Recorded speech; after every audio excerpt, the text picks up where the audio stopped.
사회 19차시 국가의 일을 나누어 맡아야 하는 까닭을 알아봅시다. 이제 국가의 일을 나누어 맡아야 한다. 맞는다. 이것은 먼저 얘기할게요. 3권 분립입니다. 선생님이 이게 19차시에 나오는 내용임에도 불구하고 앞에서 계속 얘기했어요. 3권 분립. 예. 자, 그것을 총정리하는 시간이 19차시에 나오는 거예요. 한 나라의 모든 일을 한 사람이 결정한다면 어떤 일이 일어날까? 모든 일을 한 사람이 결정하는 것이 독재예요. 어떤 일이 일어날까? 소영이는 그와 관련된 왕의 이야기를 역사에서 찾아봤다. 자, 프랑스의 루이 14세의 얘기입니다. 루이 14세는 프랑스 역사상 가장 강력한 권력을 가졌던 왕이다. 그는 프랑스가 유럽에서 가장 강한 국가라는 것을 알리고 수차례 전쟁을 일으켰다. 그리고 전쟁에서 여러 번 승리를 거두며 주변 국가로 영토를 넓혀갔다. 이런 힘을 바탕으로 루이 14세는 마음대로 법을 만들어 집행했다. 법을 만드는 입법입니다. 집행했다. 집법, 이건 행정이죠. 귀족들을 궁전에 초대해 연회를 즐기면서 세금을 낭비했으며 세상에서 가장 크고 화려한 베르사유 궁전을 짓기도 했다. 국민의 뜻과는 상관없는 겁니다. 하지만 아무도 루이 14세의 결정을 말릴 수가 없었다. 결국 백성들은 먹고 살기 어려워졌고 궁전을 짓는 공사에 동원되어 사고로 다치거나 죽기도 했다. 예. 베르사유 궁전, 파리에서 약 한 1시간 정도 가면 나오는 베르사유 궁전, 쌤도 안 가봤어요. 어쨌든 화려함의 극치입니다. 예. 화려함의 극치고요. 당시에 이것을 건설했던 루이 14세가 이게 강력한 왕으로서 자기 마음대로 입법, 행정, 그리고 사법까지 할 수 있었죠.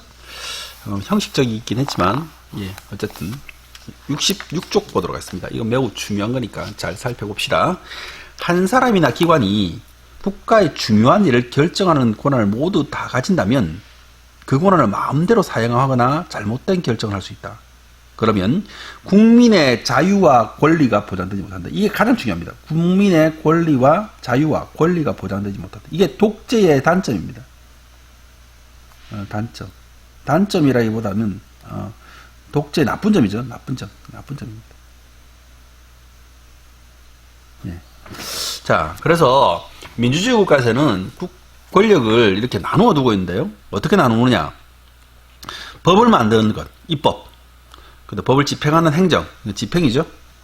그 다음 이거는 법을 만드는 것. 그리고 이거는 법을 판단하는 겁니다. 법을 판단하는 법원이 서로 권력을 나누어 두었어요. 권력을 나누어 두었을 뿐만 아니라 그것을 잘 하는지 못하는지 서로, 이 화살표 보세요. 서로 감시하고 견제합니다. 친하게 지내라는 게 아니라 서로 감시하고 견제하라고 하는 것이 이 세 가지 권력을 서로 분리시켜 놓고 서로 견제하고 감시하면서 결국은 그것이 국민의 자유와 권리를 최대한 보장하기 위한 활동이다라고 하는 것입니다. 밑에 설명이 뭐라고 되는지 봅시다. 권력 분립은 국가기관이 권력을 나누어 가지고 서로 감시하는 민주정치 분리다. 이게 말뜻이에요. 권력 분립이라고 하는 것은 서로 감시하는 민주정치 원리다. 국가 권력입니다. 예, 개인끼리 감시하는 게 아니에요.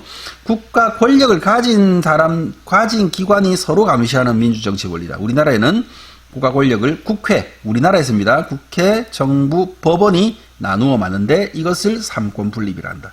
그러니까 각 나라마다 명칭은 조금씩 다를 수 있어요. 그렇지만 국가의 권력을 서로 나누어서 감시하고 그리고 견제한다고 하는 그 삼권 분립의 원칙을 다 따르고 있고 이렇게 따라야지만이 우리는 그것을 민주국가라고 할 수 있습니다.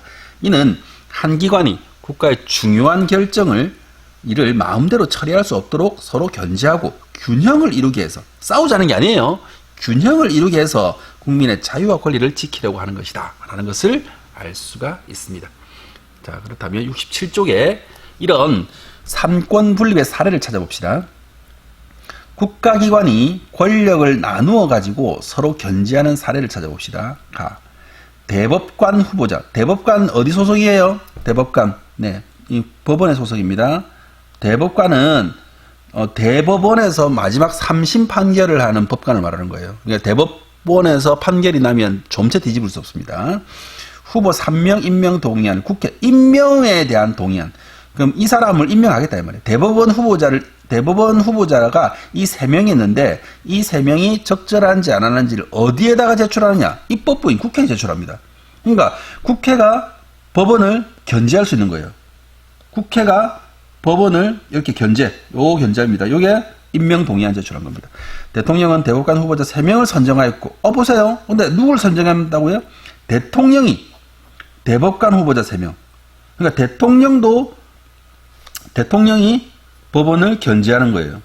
그러면 대법관은 총 9명인데 9명 중에서 법원이 3명 선정하고 국회가 3명 선정해서 그것에 대해서 임명 동의안을 어디서 하느냐? 국회에서 한단 말이에요. 자, 그래서 국회는 새 후보자에 대한 청문회, 이 사람이 적법하게 이 자리를 수행할 수 있는지 없는지를 따져 묻는 자리가 청문회입니다. 본회의 표결로 임명 동의안을 처리합니다. 자, 법원의 두 번째, 법원의 동성동본 금혼법 위헌 제청. 금혼, 결혼을 하지 못하는 법입니다. 우리나라에서는 연령이 얼마 이상 되면 결혼에 금지하는 법이 없는데, 동성, 같은 성과 본, 그 본이 같을 때는 금혼하는 법이 헌법에 위반되었다고 보고 제청이라는 것은 새로 결정해달라고 하는 것이 위헌제청이에요. 법원이 헌법재판소에 법률이 헌법에 위반되었다고 결정해두고 요청하는 제도입니다. 법원은 성과 본이 같은 사람이 결혼을 금지하는 동성동본 금혼법에 대해서 위헌재판을 받아들여 헌법재판소에서 위헌심판을 제청했다. 이 말이 무슨 말이냐? 법원에서 만든 법률을 국회에서 만든 법률을 법원이 견제할 수 있는 거예요. 아까는 대법관을 선출하는데 임명 동의를 할 것인지는 국회에서 견제했는데, 이번에는 법원에서는 이런 법률이 헌법에 맞는지 안 맞는지를 살펴보고 헌법에 맞지 않다고 하면 헌법재판소에다가 이거를 살펴봐달라고 법원이 제청할 수 있는 거예요. 이게 서로 견제하죠? 다. 청와대 국회 법률안 거부권 검토. 이 무슨 냐? 거부권이라는 것은 받아들이지 않을 권리를 말하는 거예요. 누가? 청와대는 행정부를 말하는 겁니다. 국회에서 만든 법률안을 청와대가 이렇게 하면 행정을 집행하는데 문제가 있다고 생각하면 받아들이지 않을 권리가 있습니다.